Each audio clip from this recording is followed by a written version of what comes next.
What if, you know, my auntie was my uncle or whatever? Well, my auntie ain't my uncle, so who cares, right? I mean, the rhetorical, I mean, it's just redundantly ignorant to jump all out there on the hypothetical crap that don't mean nothing. Only at the end to tell me they would, and my customers would fire you. Are you taking a dig at me? Is that what you're doing? I mean, I'm trying to gauge it. Sound like you're taking a dig when really you ain't got no reason to take a dig.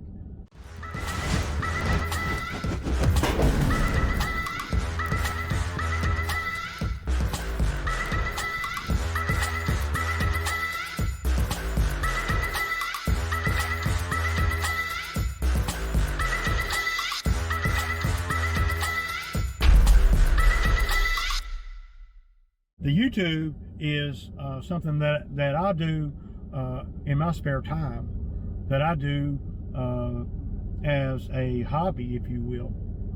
And, you know, I put a lot of time, energy, and effort into the videos. And I put a lot of time, energy, and effort into the work that we do too. And, you know, and I put a lot of energy into gaining knowledge every day, trying to be better today than I was yesterday. I had an employee out here 3 weeks ago. I told him that. He looked at me like I was just a damn, like I was speaking a foreign language. That's when I knew. It's one of the times that I knew. Everybody don't, you know, think like you do or like I do, and that's okay. But when I have issues on jobs, isn't that what my channel is pretty much about? Is a day in the life of me, not a broad, long landscaper, but me. My channel. It's Ray's Lawn Landscape. Ray's Lawn Landscape. So that tells you that that's about my day. It ain't about your day, and it ain't about how you feel, and it ain't about. It's about how it's about my day, and I try to keep it all the way above. You know. And if it seems a little boring sometimes, that's because I'm keeping it real. Please don't come in the comments telling me what to put into my video. And then, you know, you got all these wannabe Ray folks out there too. You know, they undercover, they ducking, they peeking, they like this, they peeking, trying to see if somebody gonna say something about me, trying to get a reaction out of me, trying to, you know, the reaction you got yesterday was the reaction from the work, the work that we're doing out here, or lack of. So it wasn't about anyone. It was about me pulling up on a job after an employee quit, and me seeing everything that they don't know and or didn't give a damn, or a little bit of both probably. So yeah. So there's that. Another guy came in and was saying, well, the way you cut the yards round and around, you know, that's if you did fescue like that, my customers will fire you. Well, number one, dude, I don't know if you, in case you knew this, but I don't do fescue yards. I don't have a one. Number two, just FYI, just giving you information, dog. FYI. Number two, if I'm cutting fescue down here where I'm at, which I don't, which is everything from the point of when you started the comment is all hypothetical that don't even matter. And I don't spend a lot of time on hypothetical shit because it doesn't even matter, because I can't never get them minutes back to go make money or something. Do something a little more positive than what if, you know, my auntie was my uncle or whatever. Well, my auntie ain't my uncle, so who cares, right? I mean, the rhetorical, I mean, it's just redundantly ignorant to jump all out there on the hypothetical crap that don't mean nothing. Only at the end to tell me they would, and my customers would fire you. Are you taking a dig at me? Is that what you're doing? I mean, I'm trying to gauge it. Sound like you're taking a dig when really you ain't got no reason to take a dig. Number one, I don't do fescue yards, okay? And number two, if I did fescue yards, I would not be cutting it as short as I cut that grass like yesterday morning on that big property we did yesterday morning where I showed you how thick the grass was. You don't cut fescue that short. I was on 2.25 or 2.5.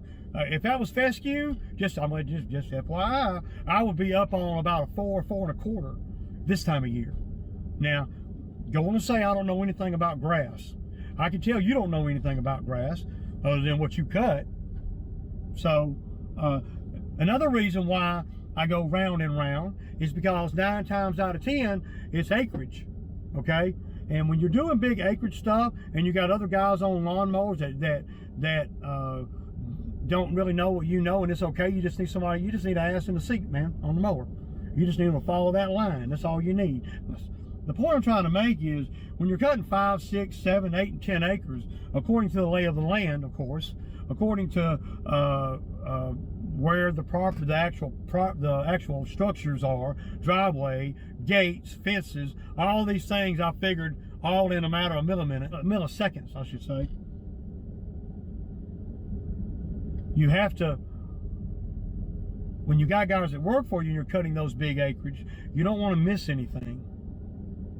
And they have a hard time, and me too sometimes, I'll be honest, a hard time going a freaking mile and on a line and then turning around and coming back because they can't keep it straight. But if they start on the outside edge, going around like this, blowing the grass out on what you've already cut, so you're never cutting the same grass twice, when you're cutting thick field grass like that. I like to do it like that. Then I got options. I don't like to blow the grass into an area that hasn't been cut yet. If I don't have to. If I don't have to. Say it one more time. Because I know there's going to be somebody coming at me and tell me, I seen you blow the grass. But when you're on big acreage, and I've cut a lot of big acreage, check my jacket. I got videos on big acreage. I guess that wasn't me out there. I don't know. But when you cut big acreage and you got 2 or 3 guys on mowers that are maybe not as familiar with the mowers as I, and then maybe they don't even work for me regular. You know, I used to have Katie come out here just to run a mower for me. I mean, I did. I mean, I got videos. I mean, I don't know how much more I can prove to you guys that are always doubting. I do videos almost every day, so there's really not a lot to hide. But I go round and round square, right? And on the big acres, and that's why. Number one, going back and forth like that for a mile, can't nobody keep it straight, and it looks terrible and you end up missing stuff. Number two, it's more taxing on the mower when you're cutting freaking 2.25 or 2.5. The fescue grass that I see everybody cut up north, I love fescue grass, it's beautiful grass. But they ain't cutting it on 2.25 or 2.5. Ask them. I don't guess I would know that. If they are, I'll be shocked. That's the second reason why I go round and round. And the third reason is to make sure we encompass the whole property. Because when you go like this and you got trees in the way and a driveway and all the, you know, ditches and all the stuff in the way, a lot of guys, they get sidetracked. Then I'll turn around and look. I mean, damn, dude, you didn't even get that whole slope right there. But if they do it like I tell them, I don't have to think about that. I can be doing something else that's more constructive than running up to them and telling them, hey, you got to go mow that. Oh, you got to go mow that. And then and when you're on 20 acres, a lot of you guys probably have never even cut 20 acres. Oh, I've cut 50. So I'm letting you know that when you're on those big properties like that, I don't want to spend 5 minutes running around the property to make sure they got everywhere. And I know if they follow my little pattern, it'll all work out. Always does. And then what I'll do is I'll cut the properties in pieces for the help. Because they've usually been out here long. So I'll go down to the driveway, over, back up to the fence, over, back down. And then they got 2 football fields. You cut that right there. Don't get up on the driveway. You don't cross the driveway. You go down, over, back up, over, down, over, back up. Smaller, smaller, smaller, blowing the grass away from where you've just cut. It's not rocket science. I don't know if that's the best way to do all grasses. I don't care. It's the best way to do those big fields and that big, wet, nasty grass that I'm cutting. where we're not ready. And then the guy says, you don't stripe it. Well, whatever you want to call it. No, I guess I don't. Then if that's not striping it, I'm cutting the grass in the most healthiest way for me, time-wise, and equipment work-wise for the effect. Now, when I get done with some of that, when they get done with one section, when I've cut the big stuff, and they get done with, say, 2 football fields, then by the time they get done with that, when they got 3 mowers running over there on that, I'll go over here, and while they're doing that, I'll go over here and make them another 3 or 4 football fields. And then, meanwhile, I'll be hitting those slopes and all the little things that I know that they're going to be uncomfortable on, or it's going to, make them have to think. I don't want them to think. Follow that stupid line right there. That's what I want them to do. And let's make good time, and let's keep all the mowers running. Instead of going down, a country mile and weaved off like that by the time you get, 1,000 feet. And then, weed off, like, next thing you know, you're right here, and the end of your line is over there. It ain't even in front of you. It done got cockeyed at 3 o'clock. And now you're cutting the property a whole nother way. That's why I do it like that, y'all. And there's a host of other reasons too. Another big one is this the wear and tear on the mower. When you blow the grass into taller grass, and I do it, but I don't do it on the big stuff, and I don't do it where I got room not to do it. When you do that, and you turn around and come back, now if you're on grass that ain't thick and wet, and it ain't real tall, and you're cutting it kind of high, you can do that, and it not really be a big deal, But on that yard yesterday, you're not going to do that, and it not just be hell on the deck and hell on the belts. Well, that's what they're made for, right? But it doesn't matter, because I'm not going to put my mowers in that spot. That's why and I'm not mad. I may be coming off right now as a little aggressive, but I'm a little tired. I'm a little hangry, and I'm getting tired of people, coming at me like I don't know what the hell I'm doing out here. It's ridiculous for you to even say that or even think that, much less say it. So it's evident that I know what I'm doing. Now, what's evident is some of the guys that come out here and work for me, I'm thinking outside of their realm. But their realm is not 17 years in. Another guy texted me. I don't know how the hell he got and why he's texting me. Geez, I just had to block him. He come on there and he's saying, "You ain't, man, it took you 17 years to get a skid steer." I mean, well, it didn't. It took 11, but well, I'll buy it. Okay, it took 7. What does that mean exactly? I got time. Oh, I see. Oh, really? Are you sure? Yeah, I can't hear you. So, at the end of the day, I started a lawn care business from nothing. I didn't even know. I mean, there's a lot of people that have been doing the lawn care their whole career, their whole life. Ain't nothing wrong with that. I could do it too.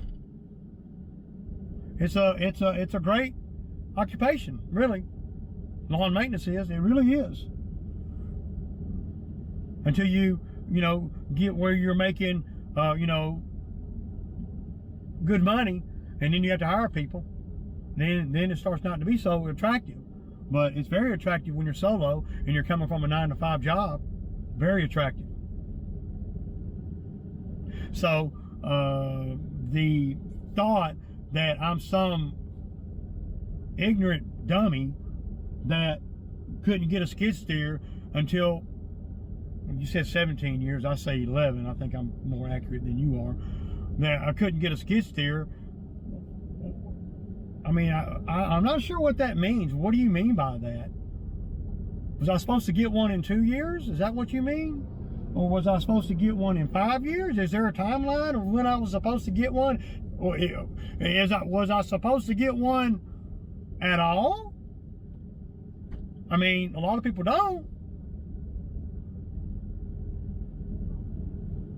If I'd have got one back in year 3 or 4, knowing what I knew then, I might not even be in business right now.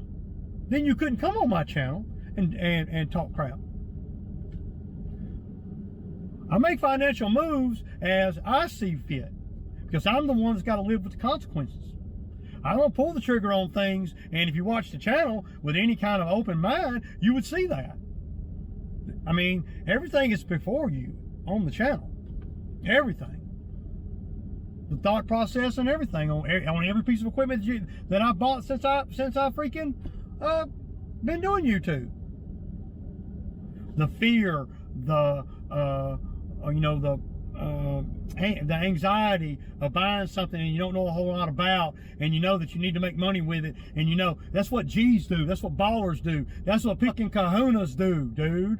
I'm not gonna buy a skid steer when you think I should. I mean, do you hear yourself? I'm not gonna buy anything when someone in the comments is coming at me sideways. I said sideways, and I'm not gonna buy a piece of equipment because they said so, or it doesn't agree with their timing. You have no idea what my financial status is, bro. You don't know that, do you? So don't come in my comments trying to critique the business that I'm showing you. I'm showing you, man, what it is. There's nothing to critique because it's all on Front Street. So, do y'all hear that? I do. It's called Steak and Cheese calling me.